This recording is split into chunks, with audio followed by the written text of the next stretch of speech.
బాబు, ఈ కవిత్వాన్ని ఎవరి దగ్గర నేర్చుకున్నావు? మా నాన్న నేర్పించారు.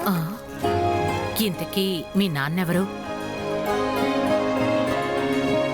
అదిగో ఆయనే మా నాన్న.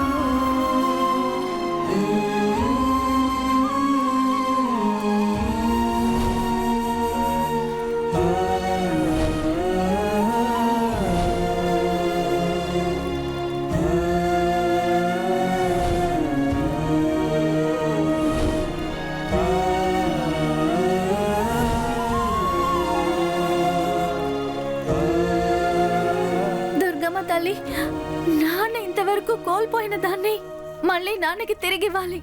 మా నాన్నని మహారాణిని శాశ్వతంగా నువ్వు కలపాలి.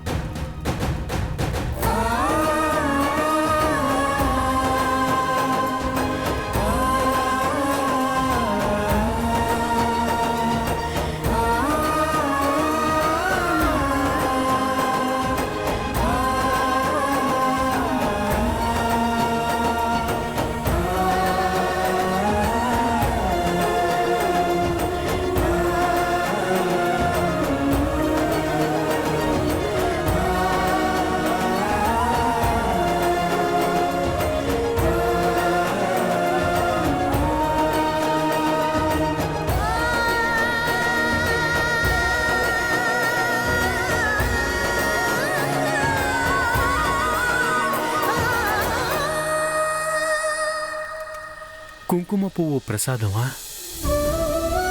మీ చేత్తో దీన్ని తీసుకోవడం కోసం నేను ఎంతకాలంగా ఎదురు చూస్తున్నాను.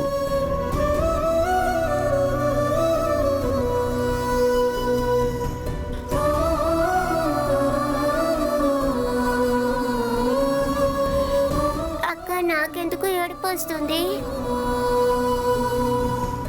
ఎందుకంటే ఇప్పుడు జరుగుతున్నది ప్రపంచంలోనే ఎంతో సుందరమైన దృశ్యం. ఎన్నో ఏళ్ల క్రితం సగంలో ఆగిపోయిన కథ ఇప్పుడు మన కళ్ళ ముందే కొనసాగుతోంది. నువ్వే చూడు, ఇద్దరు ఎదురెదురుగా నిలబడతారు, కానీ ఏది మాట్లాడుకోరు. అప్పుడే మహారాణి తన చేతుల్ని చాపుతారు. ఇప్పుడు తన చేతిలో ఉన్న డబ్బాని మరో చేతిలోకి పెట్టి ఆ డబ్బా మూతని తెరుస్తారు. ఇప్పుడు నాన్న దృష్టి అంతా ఆ డబ్బాలో ఉన్న కుంకుమ పువ్వు మిశ్రమం మీదే ఉంటుంది. ఇప్పుడు మహారాణి తన చేతిలో ఉన్నటువంటి ఆ డబ్బాలోని కుంకుమ పువ్వు మిశ్రమాన్ని తీసి నాన్నగారి నోట్లో పెడతారు.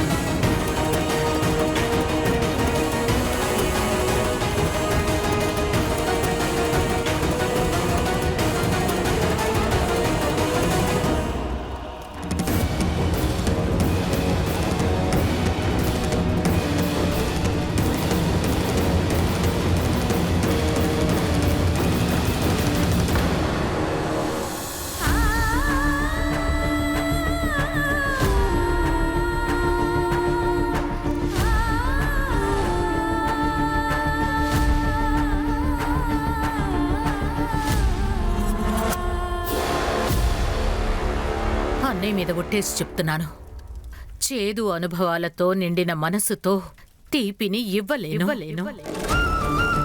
ఈ జన్మలో మీ కాళ్ళని ముట్టుకునే భాగ్యం నాకు దక్కదని తెలుసు. అందుకని దూరం నుండి మీ ఆశీర్వాదం తీసుకుని వెళ్తాను. అమ్మా, నిన్ను చూడగానే ఎందుకు అలా మాట్లాడుతున్నారు? అత్తయ్య, కాలం గడిచే కొద్దీ పారే నీరు రాయినే కరిగించేస్తుంది. కానీ మీ మనసు, ఒక తల్లి మనసు, మీ యొక్క ఈ పెద్ద మనసును చూసారా? అందులో నాకు చిన్న స్థానం కూడా దొరకదా? చిన్నప్పటి నుంచి నిన్ను నా గుండెల్లో పదిలంగా ఉంచాను, కానీ నువ్వు ఆ గుండెను ముక్కలు ముక్కలుగా చేసి వీరుగడు వదిలి వెళ్ళిపోయావు. నీ రాజ తిలకం కోసం నా చేత్తో సువాసన కలిగిన పువ్వులను దండగా గుచ్చి ఉంచాను. కానీ నువ్వు రోడ్డు మీద పడి ఉన్న వాడిపోయిన పూలమాలని వేసుకొని ఆ అమ్మాయిని పెళ్లి చేసుకొని ఇంట్లోంచి వెళ్ళిపోయావు.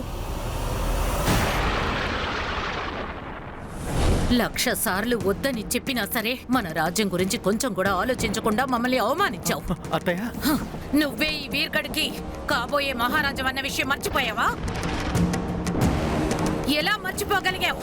నువ్వు ఈ ఇంటికి తీసుకొచ్చిన అమ్మాయి ఒక మామూలు నృత్యకారిణి, ఇంకా నాటకాలు వేసేది. ఇలాంటి అమ్మాయిలకి వాళ్ళ ఆట ముగిసిన తర్వాత వాళ్ళకి కావాల్సిన నోట్లు విసిరి పంపేయాలి. అంతేకాని ఇలా పూలదండ వేసి తాళి కట్టి ఇంటికి తీసుకురాకూడదు. నువ్వు మన ఇంటి పరువు మర్యాదలనే కాదు, దాంతో పాటు నా మనసుని కూడా విరిచేశావు. అయినా సరే వీర్గడ్ యొక్క మంచి కోసం ఈ ఊరి మహారాజుకి ఇంకో అవకాశాన్ని ఇస్తున్నాను. నువ్వు ఆ అమ్మాయి చెయ్యి పట్టుకొని ఈ ఇంట్లోంచి మాత్రమే కాదు, నీ జీవితం నుంచి బయటికి పంపించేయి. జరిగిన ఈ పెళ్లిని మర్చిపో. నువ్వు చేసిన తప్పుని మర్చిపోతాను.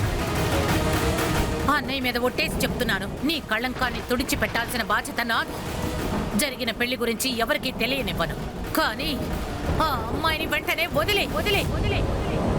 అత్తయ్య, మాట ఇవ్వడం, మాటను బట్టి నడుచుకోవడం వీర్గట్ ఆనవాళ్లుగా ఉంటాయి. మనమిచ్చిన మాట కోసం మన ప్రాణాలైనా ఇచ్చేద్దాం.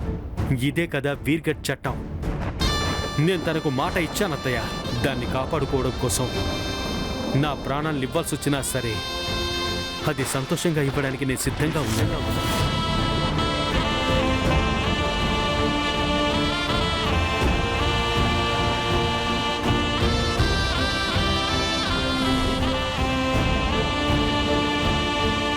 అరెరెరెరెరెరే, ఇన్నాళ్ళు ఇతని పైన ఎంతో ప్రేమ కురిపించావు. ఇప్పుడు చూడు, వాడి మొహాన్ని బాగా చూడు. కళ్ళల్లో అమ్మాయి మీద అంత ప్రేమ. ఆ అమ్మాయి పైన పిచ్చి పట్టి తిరుగుతున్నాడు. మొహాన్ని చూడు. చెప్పాలంటే ఆ అమ్మాయి ఇతనికి పెద్ద బలహీనత అయిపోయింది. వీర్గర్కి కాబోయే వారసుడు, భవిష్యత్ మహారాజు ఇలాగే ఉంటాడా ఏంటి?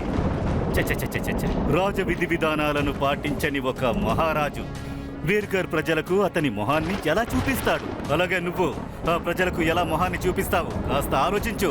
వీర్గర్ ప్రజలను నువ్వు ఎలా చూస్తావు?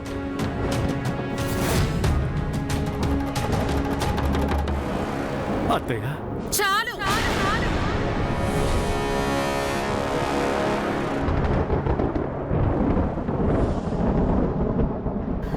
ఈ అమ్మాయి ఈ రాజ్యానికి రాణి ఎప్పటికీ కాలేదు.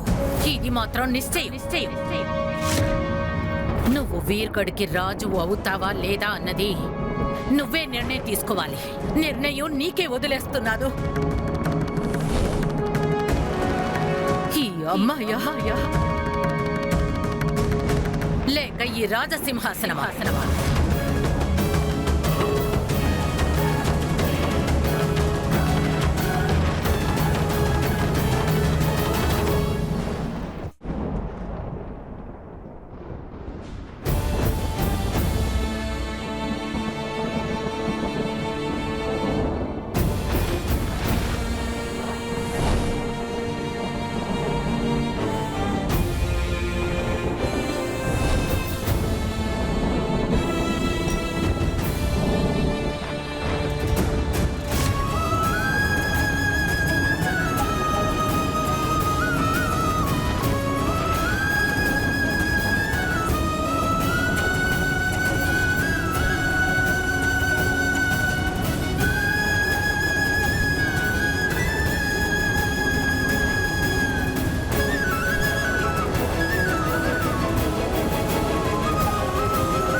చిన్నప్పుడు నాకు తల్లి స్థానాన్ని ఇచ్చావు.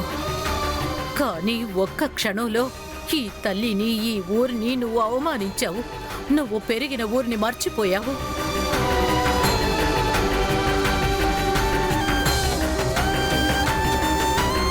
అన్నయ్య మీద ఒట్టేసి చెప్తున్నాను, నేను చేసిందంతా రాజ్యాన్ని కాపాడడం కోసమే. కానీ నువ్వు చేసిందేమిటి? ఒక కొడుకుగాను ఇంకా ఒక రాజుగాను నీ బాధ్యతని పూర్తిగా మరిచావు.